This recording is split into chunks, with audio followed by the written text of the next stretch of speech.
उपोषण आहे तुम्ही मराठा आरक्षणाच्या सह विविध मागण्यांसाठी दाते पाटील सरांनी तिसरा दिवस आहे उपोषणाचा.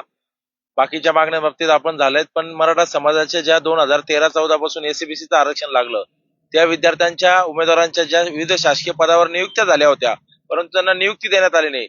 आमची मागणी आहे की त्यांना त्या तारखेपासून नियुक्त्या देण्यात याव्या. त्याचबरोबर ज्या विद्यार्थ्यांनी, ज्या आंदोलकांनी मराठा आरक्षणासाठी बलिदान दिलं, त्यांच्या कुटुंबाला आतापर्यंत आर्थिक मोबदला मिळाला नाही. त्याच पद्धतीने त्यांच्या कुटुंबाला शासकीय नोकरी मिळाली नाही. अनेकदा जी.आर निघाले, अनेकदा आश्वासनं झाले, परंतु ठोस अशी भूमिका शासनाने घेतली नाही. एका महिन्याच्या आत त्या लोकांना मोबदला कुटुंबाला आणि कुटुंबातील एकाला शासकीय नोकरी मिळाली पाहिजे.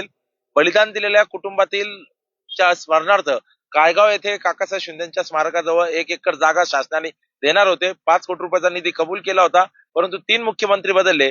आतापर्यंत ती कारवाई झालेली नाही. आमचं म्हणणं आहे की 1 महिन्याच्या आत ती जमीन हस्तांतरित करून 5 कोटी रुपयाचा निधी देण्यात यावा.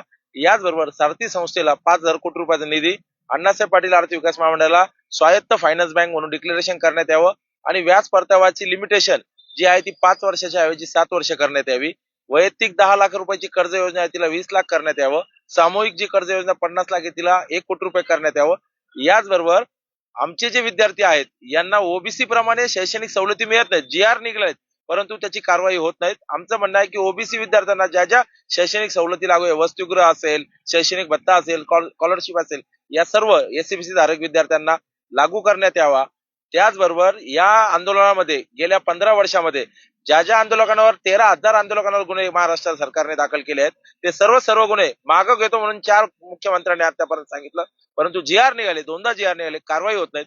पुढच्या 15 दिवसामध्ये जर का ती कारवाई झाली तरच हे आंदोलन थांबेल, अन्यथा या आंदोलनाला लोकशाही मार्गाने ताकदीचं तीव्र स्वरूप आम्ही देणार आहोत. योगेश ऐके दामुरीकर, मराठा क्रांती मोर्चाचा समन्वयक.